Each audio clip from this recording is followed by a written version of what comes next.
right, welcome back to the Morning Brew. Now, before we go on any further, I'd just like to take this quick opportunity to wish CNC3 a happy anniversary. I believe 17 years in the business today. Congratulations to all the staff, all my colleagues here at CNC3, all the backroom staff, all the people that you don't see but are very integral to this operation. Happy anniversary to the company, and on a personal note, thank you for giving me the platform, the latitude, the freedom to do this job my way. Any other media house probably censored or sent on my tail already. So thank you very much, and happy anniversary, CNC3. Right, so let's go to Tobago and speak with the president of the Tobago Business Chamber there, Mr. Martin George. You'd see him very vocal about the needs of Tobago's people and Tobago's businesses. Mr. George, good morning. Yes, hi, good morning to you, Akash, and congratulations to you also. On a personal note, I saw that your community of Aruka, Trinity, gave you a little award in recognition of your service. So, you know, kudos to you for that. Thank you very much, sir. Now, with respect to the budget, now, there's a belief by a few that Tobago is not given enough money to really make a difference on the island from the budget of central government. Let me give you some numbers. So by law, Tobago must get a minimum of 4.5% of the national budget. So last year that worked out around 2.35 billion. But your recurrent expenditure on the island is around 2.075 billion. So not much really to play with, are you? Are you true of the belief that it's time to, for Tobago to get some more money, Mr. George? Or maybe, Akash, it might be a question of adjusting that recurrent expenditure figure, because that has been something that I have raised repeatedly, and I have said that we need to look at what the money is being spent on, because you can't be spending all of this money. I think last year when I calculated it, it was 88% of the budgetary allocation was for recurrent expenditure. That in any business model is unsustainable. You know, you know, the ideal in a business model is that you ought to try to keep your running expenses no more than about 40%. So when you are at 88%, then you know for sure that you can't be, you know, running a successful enterprise or organization or successfully managing your economy. So I have called repeatedly for the THA to look at where it has this recurrent expenditure and find ways to reduce that, because when you look at it, Akash, a lot of it just goes back on rentals, paying rentals for buildings, paying, you know, salaries, you know, wages to service providers. And I'm not just talking about the normal public servants. I'm talking about service providers. They have lots of, you know, ancillary people who are basically all feeding at the trough in the THA. So therefore, I think we really need to look at that. If you are able to manage that properly and then show that, look, you are going to be able to now invest in major infrastructural developments and use it for capital-intensive projects.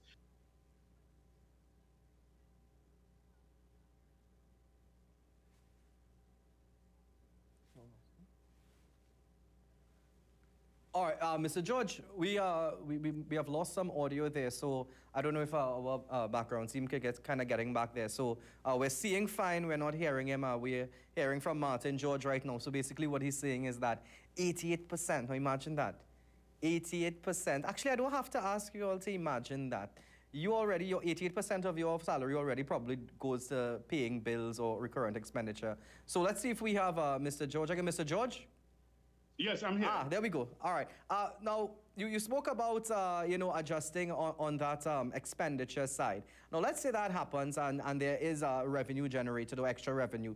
I spoke with economist Dr. Vanus James, and he said that the THA must focus on crime reduction, poverty, and how to diversify the economy with its allocation. Do you believe those are the priority issues right now, or do you think he's missing a few? Well, the fact of the matter is you ask yourself, okay, from a budgetary standpoint, how do you deal with crime reduction? I mean, while that is a priority issue, I am not sure from a budgetary standpoint how the THA can deal with it from the budgetary allocation, because at the end of the day, the TTPS is a national body, okay, and it's funded by the budgetary allocation through central government. They are the primary organization to deal with the issue of crime reduction.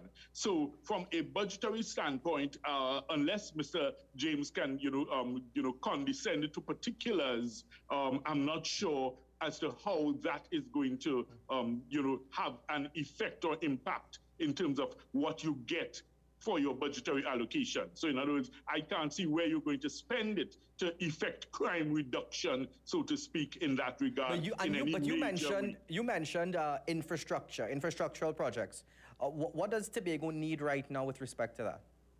Okay, like for instance, roads. The roads are deteriorating at a rate. Akash, all you need to do is land at Crown Point A&R Robinson Airport, and you take that drive through Canaan Bonaccord. You just start with that. The roads are deteriorating at a rapid rate, and you need to have proper roads. That's one thing that is essential. Okay, so let's start with that. All right, then you look at Scarborough. You need to do a total redevelopment of Scarborough. I have suggested more than once that we look at trying to pedestrianize that whole area along the esplanade in Scarborough, because if you do that, you are going to generate so much business in the area. It's like, certain areas of South Beach, they pedestrianize those areas, and you have a massive influx of people coming there because, it's now an attractive place. You would have restaurants, bars, you'd have shops opening, you'd have so many things that would be good. And then if you're talking about the tourist industry in terms of the cruise ships, remember the cruise ships dock right there. So if that whole area were pedestrianized, then that would be an automatic draw and attraction for your visitors. So we have to look at these types of things. So therefore, when you get your budgetary allocation and you spend it and people can actually see where the money is going, then of course you could much easier make a case to central government. And I think the nation as a whole would appreciate and say, well, hey, listen, yes, I'm really seeing the development projects that are taking place. So therefore, I am in favor of, giving more money to Tobago because you're seeing what is being done with the money. And it's a simple fact of life, Akash. People can relate to what they can see, feel, touch, So therefore, in those circumstances, if it is that they're not seeing where the money is going, people are going to be saying, well, why you all want more money? Well, for what purpose? All right. How's business been in Tobago recently? I mean, I heard the Prime Minister during the spotlight on the economy saying that retail is returning to its former glory pre-pandemic. Are you all seeing that sort of recovery with respect to your members and the businesses on the island? Yes, there is definitely an uptick. There is an uptick. There is renewed interest in Tobago. You have lots of Trinidadians who are now looking to Tobago as an option for either a second home or a retirement destination. So that's something that I have urged the THA to push in a big way, because we are saying that, look, if it is that you have persons who are looking to Tobago as their retirement home, first of all, they're going to invest in buying a property or developing a property. They're going to be spending their money here. So therefore, these are things that we are asking the THA from their end to try to take on board as ideas and push those ideas. We're also asking the central government to offer the assistance by saying, hey, listen, Akash, we have to start thinking outside the box. We can't keep doing the same things and expecting the same results. We of the Tobago Business Chamber, we've been advocating that the government look at making Tobago a VAT-free zone and a duty-free zone. Those two measures alone will, the Tobago economy will shoot through the roof immediately once you make those two measures available. Because what you'll have so many Trinbagonians who will now choose Tobago as their preferred destination, not just for retirement or leisure, but they will also choose it in some cases for business purposes. You know, so you may have a major hardware store that may say, hey, listen, I could open a branch in Tobago because I offer my customers a special rate because they are not going to be paying VAT across there. So listen, it is something that it is almost going to make a magical transformation to the island in terms of business, economy, and development if those two measures are considered. And let me tell you, it's not going to just be a benefit for Tobagonians. So I want to make that clear. When I make suggestions, I don't just look at it from a narrow parochial point of view to say that, you know, I'm thinking of Tobago alone. All Trinbagonians will benefit because the point is, whenever you come to Tobago, you benefit from all the services and goods being VAT-free.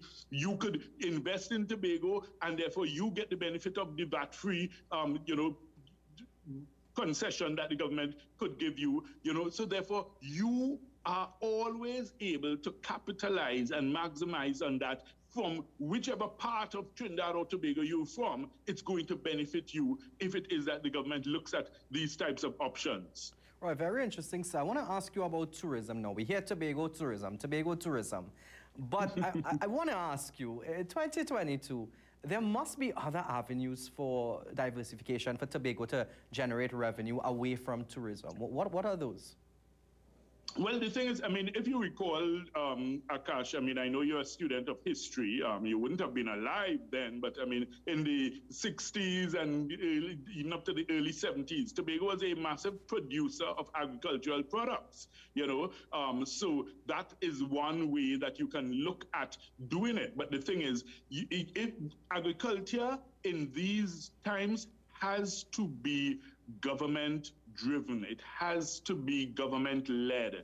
You cannot simply say, well, look, go in your backyard and plant a kitchen garden and think that that is going to have a dent or an impact on the agricultural economy. It has to be government led. And even in that regard, I have put forward some suggestions which I am hoping that can be taken on board. I have said that, look, okay, if you want to be serious about agriculture in Tobago and developing agriculture, then the CPEP and URP programs, you have your feedstock of personnel there. So in other words, the chief secretary said he was doubling the salaries for these workers. So we were saying, sure, double the salaries. However, make sure that you have a dedicated agro sector within the CPEP and URP. Make sure that they're working from 8 to 4. Make sure that you have your large-scale farms where they will now be doing the labor, because that has been the challenge in the agricultural sector, both in Trinidad and in Tobago, getting the labor to do it. You know, that's why people have used migrant labor, you know, in many cases. In fact, in many areas around the world, in the US, without the Mexicans. Remember when Donald Trump came into power and he, you know, was so hard on the Mexicans and most of them fled. The agricultural sector in the US took a massive hit because you depended on the migrant labor. But my point is, listen, we don't even have to do that because we have a large labor force in the CPEP and URP, particularly in Tobago in terms of the percentage of numbers. So therefore, let's use them as part of a dedicated agro, you know, revitalization for Tobago. But it has to be government-led. You can't leave it up to individuals and say, well, you go and, you know, have 2 sheep at your home or, you know, 2 pigs, and that is agriculture. That's not agriculture in any major way. We have to understand that. All right, sir. As we wrap up this interview, closing comments, budget to be read this afternoon. Your members, your business chamber, what are you all looking out for, especially this afternoon? Well, I mean, of course, we remain hopeful and aspirational as to the suggestions we have put forth. However, of course, you know, at the end of the day, we do recognize that the government has a macro perspective that they have to take into account. So therefore, you know, it may not always be reflective of our wishes or desires. We hope that there will not be further hike in fuel prices or a further reduction in the subsidy the fuel subsidy at this time. I mean, we understand that, yes, gradually we have to wean ourselves off of it. However, given that we've had some recent movements in that, regard, I think the government ought to be mindful of the population as a whole and recognize the knock-on effect of any hike in fuel prices or reduction in the subsidy, which then pushes up the prices for all goods and services, because transport is the lifeblood of any economy.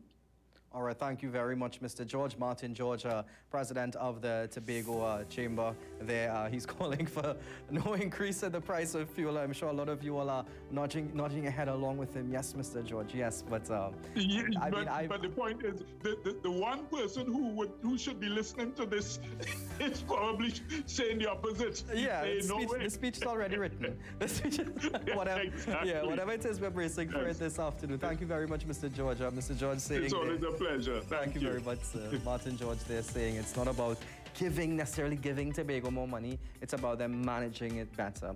Let's take a break. When we come back, we have the president of the Supermarkets Association of TNT. I don't need to tell you all about food prices. He'll be here to answer some of our tough questions.